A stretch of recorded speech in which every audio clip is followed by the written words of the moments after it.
Hello, my name is Martyr, and this is Let's Play Out There. Out There is a roguelike sci-fi strategy game with a focus on resource management, guys. It released March 2014, and it was developed and published by, and I hope I pronounced this correctly, Miklos Studios. Things are a little different though this time, guys, as this is exclusively an Android or iOS title.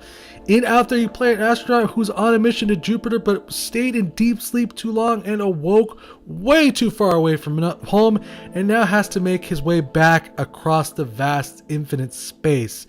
It's a dark trip, guys. It's really, if you read the log, it's almost kind of depressing as the character kind of explains to you the things that he's thinking about and the feelings he's feeling. Also, the crazy aftermath of events if you traveling from system to system in hopes of making it back to Earth. It's a harsh game, and more often than not, you're going to be punished for exploration more than rewarded. You do have to weigh every decision and use each resource carefully. There is a random element to the game, like I said, as certain events will just trigger either to help you or 90% of the time hinder you. Now, let's get to the gameplay, guys. Because it's an iOS Android game, there is not much to the game. It's just I'm not gonna say there's much fluff, I should say, to the game. It's just the game straight up itself, and that's pretty much it. You can buy the soundtrack if you enjoy it, and I have to say I do enjoy the soundtrack quite a bit. The music is very eerie and it's kind of creepy in a good kind of way. Anyways, this is kind of like an intro to the game. 22nd century, mankind tries desperately to find resources beyond its exhausted planet. So far, we've not even reached the limits of our solar system. And there's our sleeping astronaut. I'm an astronaut aboard the Nomad, passenger on a line that connects Earth to Ganymede, a moon of Jupiter. I hope I pronounced that right. Something happened. When I got out of cryonics, I was not in orbit around Ganymede. I was not even in the solar system. I was... Guess it? Could you guys guess it? No, yeah. Did you see that one coming? I'd say, aside from the amazing music and the mood that it kind of generates in you, I'm going to go through the tutorial so that we kind of get an idea of what the game's like. But the graphics are really kind of dark and have this comic book style to them that I really, really enjoy. Unbelievable, I see an unknown space station. Is there an alien origin? I may find help there. To reach the space station, tap on it to orbit. That's fine. We're going to orbit the space station. Okay.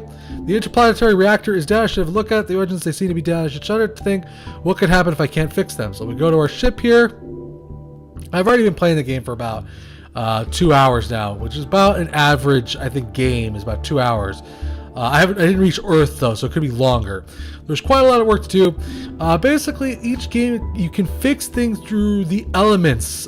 For instance, iron, which is Fe here, and you can power your different ships through the different chemical table, guys. Like for instance, to power your ship here with fuel, you need hydrogen or oxygen. I'm sorry, that's hydrogen or helium. I'm guessing, right? Helium.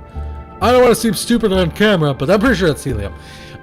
You also use oxygen to obviously breathe. And then you use Fe here to fix your hull, which is basically kind of like carbon or matter, whatever you want to call it. You can fix parts and they will get damaged aboard your ship. This is what this is kind of teaching you how to do. You fix parts and then you can kind of add new parts to your ship as well. So we're going to go ahead and drag this over here. That's how you kind of fuel your ship up, is by grabbing things from your cargo and dragging it over to one of the three essential parts or fuels that you will need to keep things running efficiently. And same way you can max up your fuel with oxygen. You can do the same thing with Fe iron. Go back to the solar chart. This is just this one system. This allows you to access the different parts to this one solar system. There's many different solar systems that you'll be coming across as you play the game. A subliminal message engraves me words so strange. I have feelings and sensations I did not know until now. He's suddenly attracted to men. He points to the star. Does it mean I have to go there? I don't think so, man. I don't think the journey is to Earth, but maybe it is. I see the schematics of new equipment, the space folder. That's what's going to allow our little ship here to get to different parts of the universe, I guess you could say. This technology will travel between stars. I'm going to try to build it with marine resources. We click on an empty spot. When you click on an empty spot, you're allowed to build different kinds of resources. I think I can dismantle the cryonic. That's fine. Let's dismantle the. You can also dismantle certain parts of equipment if you find they're not useful anymore, or you don't want them, or you're in deep shit and you're like, I need the fuel or the hull or the oxygen. You need to dismantle this piece, so I can do that. You can do that and get whatever you need from certain pieces here and there. The silicon has been placed in a free slot. Silicon is a component for all electronics, so we can build the space folder here. We build that now, and we are able to jump across space in any direction we want. The star map, basically, which is the green circle, it shows how far we can travel. There is ways to expand this, I believe. I have not really... I'm pretty sure there's a way to expand this and make that green circle bigger so you can jump farther. The blue circle, hold on, it's going to make you tap on the star first. Select shot to make your first interstellar journey. Let's hope you'll find the way back to Earth. Okay. The blue circle, which you can kind of see at the edge of the screen there, is kind of the distance that you can view. And it's also one of the tips I have about this game. It's very difficult to plot your course to Earth. But I think that was done on purpose, as they wanted to make it also kind of challenging. Every time you travel from system to system, you're going to kind of read your guy's log and kind of read his internal mood and his internal journey through space. He says, if I could look deep into the palm of my hand, I would see organic molecules made of atoms. Atoms floating in emptiness as vast in proportion to their size and the distances between stars. There's no way to seize the nature of an atom.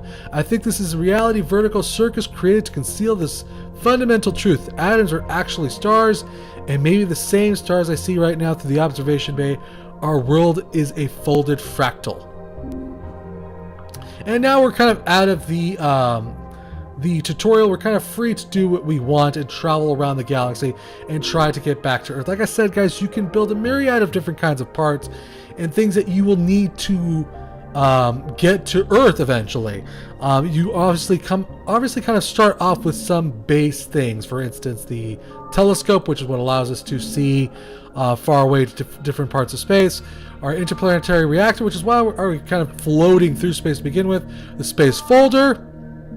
The drill, which is how we get how we get iron, how we get things to help build our ship.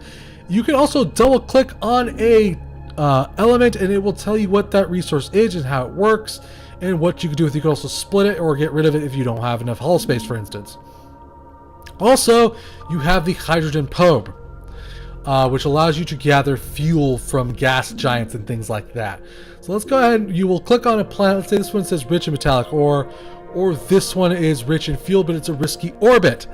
Every time you click on a planet, it will tell you what it takes to visit that planet. For instance, this one requires 10 fuel, and it looks like it will hurt my hull by about 6 points. This one will hurt my hull by quite a bit. It'll hurt. Actually, I'm sorry. It'll take some up by. I'm sorry. That is oxygen, not hull. See, this will take away oxygen. This one will damage my hull in unspecified amount as well, because it's so close to the star. So we don't want to go to, usually you don't want to go to these types of areas. I think there's upgrades in the game that allow you to maybe build something that'll maybe let you take a little bit more damage to your hull, or at least reduce it as you build more different kinds of parts from the elements that you find. You can also click on these question marks here and it'll tell you what that part does and what purpose it serves. As far as I'm aware, the cryonics are kind of useless from this point forward. I could be wrong about that. So here, this button lets you, again, just mess with technologies. You have your meters up here, which tell you where things are, how things are. Like I said, this is how you refuel stuff. And this is kind of the overall specs of your ship and how it is doing. Obviously, I am pretty good with power. I need more resistance for sure, because my hull is just weak as balls. So let's go actually to a freaking planet here. Let's go to this planet. I'm not going to be focusing much on survival as much as just showing you the components to the game, the ship management, and all that good stuff.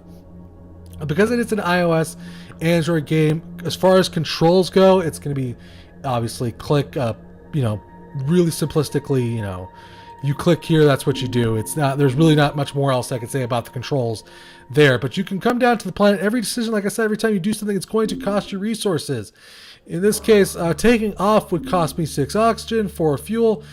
drilling, depending on how far I drill, will cost me a certain amount. So for instance, if I wanted to drill to the depth of 5 kilometers, it would cost me 6 fuel, and so on and so forth. If I drill too deep, I can actually damage my drill and have to repair it, or I could drill only a certain amount of distance, but I might not get as good of rewards. I'm going to go, let's say, drill 4 kilometers deep. I got some, well, we're going to find out what that is. I'm not exactly completely keen on my entire periodic table of elements. I apologize for that. This is tungsten. The uncommon element is praised for its high temperature resistance. I guess that'll be useful at some point in time. It may be used to help build some sort of equipment that we don't have access to. So we got everything we want from this planet. Now let's go ahead and continue traveling along. And this is where that rogue element comes into play. As you travel from system to system, from star to star, random events will begin occurring, which will either benefit you or screw you over. That's a neutron star or a yellow dwarf star. Let's go to the neutron. And every time you'll travel, you'll see this little screen here. Like I said, the graphics I enjoy. They're kind of stylized in that comic book, but it gives you a really good vibe for the game, and it does a really good job of presenting space in this dark, mysterious way. And the story itself is also very mysterious, which I also dig. I noticed a small leak in a liquid nitrogen line. I mean, I noticed it too late. Nothing to worry too much about, actually, but the intense cold week in the hull in a single spot, and I needed to fix it. Okay, so presented to you with that kind of, we kind of got screwed over rogue element. We're going to find a garden planet which has a breathable atmosphere. It's going to cost 10 fuel to get into it, though. So we're going to want to find fuel at some point. Oh, but we did use very little fuel to get here. The reactor just randomly kind of worked out for us, and we actually used no fuel to get there. So that was actually kind of a beneficial thing to happen to us. But it's okay, because we still have some hydrogen left over. We can just dump that right in there, get our fuel back up. Every one, I think, gives you 2, and there's certain upgrades that'll make it give you more. We're going to land. It's going to damage our hull a little bit and use some of our fuel, but that's okay, because it'll give us access to a breathable environment, which will, of course, replenish our oxygen supply and give us access to an alien species, which we can encounter. And as you encounter alien species, you're going to basically get a message that means gibberish. But as you encounter more and more species, you will be able to slowly pick up on what words mean and decipher the language more and more as you progress through space. The alien places something on the ground and runs away. He gave me a piece of Omega, which I guess is probably a made-up element. I'm not sure if all the elements in this game are real. I'm pretty sure this one's not real. You have learned a new word. Lernus means Omega. You have learned a new word. Durfik means God. Did he just call me a god? Is what we're just trying to say? Interesting. Now, Omega is one of those elements. This is mysterious Omega element. This black and shiny matter still resembles continuously the protons and the neutrons of its atoms. It can use it to repair any broken module, but I'm sure that is key element of unfathomable power. Now no, I don't want to throw it away. We can use this to, again, throw this into any port here. It's a very useful element to have, but also it has some sort of use as far as building goes. Who knows? Right now we can't really build anything with it, so we can probably just safely grab it and dump it into fuel, get 25 fuel. I'm sure there could be someone screaming at me right now, go, no! But I don't know if it's of use to me at this point. I'm going to drill really quick into the planet. Oh, drill. Let's go with 3 kilometers deep. We got some other elements here. Got some carbon, some CO, and some AU. I'm gonna keep those other elements, but I'm gonna not take the oxygen because it really doesn't have much for use for me right now. And then we're gonna take off. So you get the kind of the bare bones gist of the game. You also have this ability to scan things when you get a geoscanner, which I have not built yet. But you get the idea of how the basic game works. So you continue on basically flying from system to system. You can encounter black holes, which is another thing that you will find. You don't want to approach these because there's nothing in front of them. But you can kind of walk up to them and maybe eventually actually be able to do something with them. I'm not 100% sure what there is to do with that. I don't know really where I'm going. I mean, where my jump will send me. If too close to a neutron star, oops, haha, that's why I record my log entries before the arrival. Then you say that if I jump into a neutron star, nobody will be able to read my log anyway. Well, screw you. Alright, so we found another space station, which we're going to go ahead and orbit near there. We're going to click on this, and it fixed my hull. Interesting. That's all it did. And then we got a gas giant here. I wonder if I could go to the gas giant and then come back there. Let's try that. What the hell? A little bit of experiment here. We'll send our probe out to collect some fuel. We collected some fuel here, quite a bit. That makes me happy. We'll probably instantly use that because we're running low on fuel at this point. So this one gives us 4 and this one gives us 2. I guess that's what it is. It's not necessarily upgrades. It's just certain elements give us more fuel than others. We'll probe again. We'll go 6 kilometers deep. And that's we're probably going to call it right there. So as far as probing this planet goes. Actually, I'm going to not use that. Oh, actually, I can use that because it'll be... It doesn't use all the elements up if you go over. It'll just simply just take you back to where you were. Oh, it does fix the hull. Awesome. Fantastic. So there's that little pro tip right there. We're not going towards the black hole. We're going to have to, unfortunately, fly towards the supernova, though. I'm not exactly 100% comfortable with that, but you get the idea of how the game works, guys. The rogue element, how you have to kind of balance your resources and how things work, and also how it presents to you random challenges like this one. A funny little probe with 2 streamlined wings flies around my ship. The word Megaro is written on it. It's black and round. It stops before my ship and blinks. I feel scanned. I'm going to say it's probably going to fly off, but I'm going to go ahead and I'm going to grab it and dismantle it. I take a smoldering iron, go out in space with my spacesuit. I approach the probe. As soon as I touch it, it emits a powerful sound that resonates with the hull of my ship, which starts to twist slowly. I stab the device with my hot smoldering iron. It shuts down. I bring it back on board. Maybe I can learn something useful from it. I learned a new technology, geoscan, but my ship took some damage. That's okay, though, because we got the ability to scan stuff, which I think will be far more useful. We need some silicon, though. Okay, so we don't have any of that. Is there anything I can destroy? Not really. Not at this point, but we can possibly dig for it in a rock metallic world. Let's go ahead and go towards the rocky planet. Let's land. Yes, we'll use some of the fuel up. And then we'll drill here about 6 kilometers. I'm going to say 6. We did not get any, unfortunately. So that kind of sucked. Let's keep, let's dig one more time. We'll go with 3.